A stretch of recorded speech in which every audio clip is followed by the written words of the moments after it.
Segment is sponsored by the Tennessee Wildlife Resources Agency. Join us in preserving and protecting Tennessee's wildlife. All right, welcome back, everyone. You can call us here at 737-7767. While those calls are coming in, we still want to, Frank, you talked about a minute ago human consumption. Are we talking about Tennessee fish sticks and stuff like that? Oh yeah, we've served fried fish to Legislative Plaza for a few years in a row now during the Sportsman's Caucus. We've been to Bass Pro giving away fish samples. We've been to the Governor's One Shot event, that's right, frying fish for that, and we've hundreds of pounds, and people like it. I mean, my assistant Jason Henniger has got the recipe down, and he can fry some fish. I give him all that credit. But yeah, it's good fish. It's quality fish.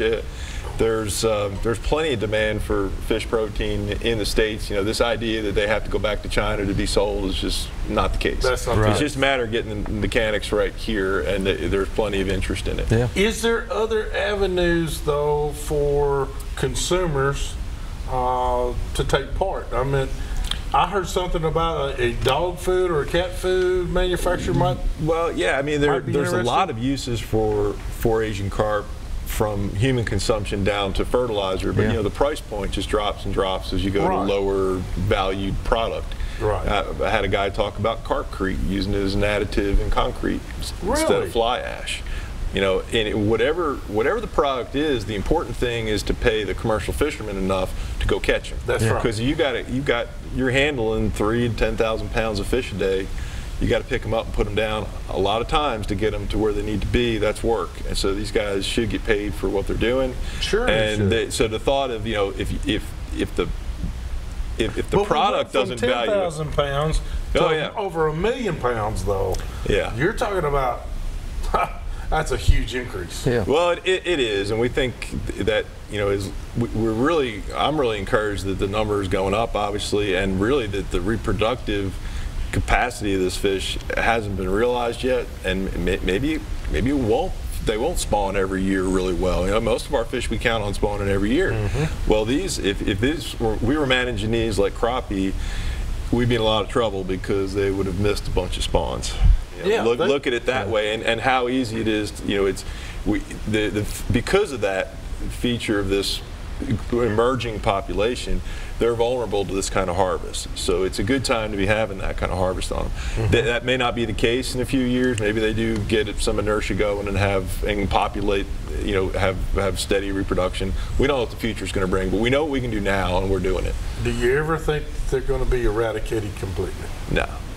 I mean, the Mississippi River, unless we can get, you know, someone develops some of that CRISPR technology to replace genes in the fish and release those fish and have some kind of population-wide genetic change to reduce the population. That's the only thing that could possibly work, because we're going to have the Mississippi River. Even if you had a really efficient way to sample them in the Mississippi River, you can only work in the Mississippi River so much of the year because of high flows. You know, that's right. You just don't go out there any day and work. So we may have other technologies to harvest the fish down the road. That will be encouraging. Of course, we're watching for new technologies. If somebody brings, you know, something up, we'll want to be real cautious. We're not hurting the fish we have while they're doing it. But you know, we're open to ideas too. Yeah. These little telemetry things that you're putting on them now, are you getting just a world of information from that? Do they move a lot in a year's program? Yeah, they move a lot. I was just meeting with some of the biologists from Mississippi earlier this week, actually, that had tagged fish in Pickwick Lake, and those fish moved downstream through Pickwick Dam. We don't know if they went through the turbines or through the locks, probably the lock, because he had really high survival. He had several fish that did this. Swam all the way down to Kentucky Dam, dumped around there for a little while, went through the connector to Barkley Lake, and ended up in Barkley Lake. So these fish are just traversing the whole thing. It's encouraging they're going downstream. If we get them all to go follow those fish and just go back to the Ohio, we'd be in good shape. But, I have a feeling, you know, that's something that these particular fish did in the last season or so. Now, there could be another season of the year that we're yet to monitor where they all run back up. You know, we didn't see a whole lot on the southern end of Kentucky Lake for a lot of the summer, and then all of a sudden we did. You know, and what we're seeing is that it can be the same fish that was down on the northern end, right, just a week ago or days ago. These fish, the bigger fish swim faster. You're talking about a move of over 100 miles right there. Yeah, yeah. I mean, they don't do anything but swim. Yeah. You know, they're not a fish that's sitting behind a rock doing something else. They're schooling fish. Always they're swimming. They're pump filtering the whole time. That's it, and that's how they eat and everything else. So, is there? I mean, you got, like, we talked about this before the show. Bow fishing tournaments going on. Yeah. There is your TWRA is implementing any way possible to reduce the numbers. Yeah, we've got a bow fishing tournament that is being hosted by Kentucky Wildlife Resources Foundation, and of course their agency is a big partner in that, and we decided to partner with them as well, because at first that tournament was going to be in Kentucky only, and I said, well, why not work both sides of the state line? That's right. We put a little sponsorship in. We're going to have staff up there to help out. I think I'm working one of the weighing boards at 5 in the morning when people come in from one of the divisions. So that'll be a first for me. I hope I'm not too dyslexic, but yeah. So you know, that's an avenue that we don't think is going to take out as many as commercial fishing right now, but you know, to get people aware of the issue. That's what it does. And there may be a time yet where we have an opportunity to get more federal help than we've been getting, and there may be a time to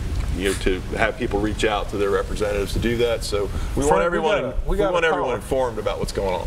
Let's see, Gerald, how can we help you tonight? Yeah, Hugh, Brandon, good to talk to y'all. Yeah, thanks for calling. Remember, Hugh, when you was at Center Hill several years ago, when you had a lot of stripe in that in Center Hill, and everybody was going to it fishing? Yeah, I do. Do you do? Yeah, they was abundant. Yes. And I don't know what happened to them, but you'll never hear of a stripe or a white bass being caught out of Center Hill anymore.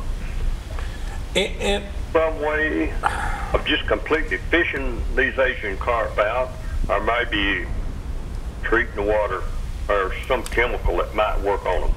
Well, I think that's what they're working with, is that, but it has to be a pinpoint biological type of chemical, though, doesn't it? Right. We want a chemical that would only kill carp. That's what I'm saying. Yeah. You know, there are chemicals that would kill all the fish, but it would be cost prohibitive to even buy the chemicals, first of all. But yeah, but you know, there's one of the carp that's coming in is called a black carp. It's a bottom feeder and it eats mussels. And one of the USGS researchers that's working on this in the lab somewhere is working on little, like, food pellets that they would drop out that only that carp could crush.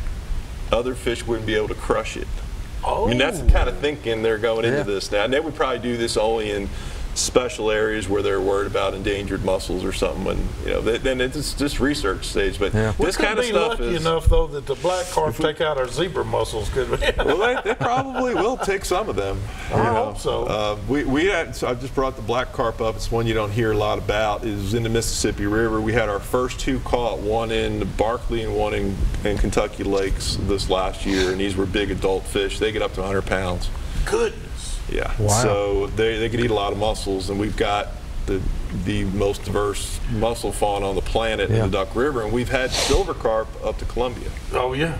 Well, now part of his question, Gerald's question, was, why don't you see the white bass? The white bass. We've been asking ourselves that for 20 years. We actually did some a white bass study years ago to look at where it's working, like Pickwick and some of the other, or actually Kentucky Lake and some of the other reservoirs where we've got good white bass populations, to see what's different. And we haven't really figured out how to fix that. But there's no doubt, I mean, what that observation is, I hear that a lot from people that remember. I don't remember when that was the case, but I do. I understand. Yeah, I do. But yeah. As far as the water, you know, we may learn that, you know, that these fish require certain flow regimes or don't like certain flow regimes when the juveniles are you know, it's one thing for fish to spawn, it's another for the eggs and juveniles to survive. That's usually a big hurdle for fish to get over.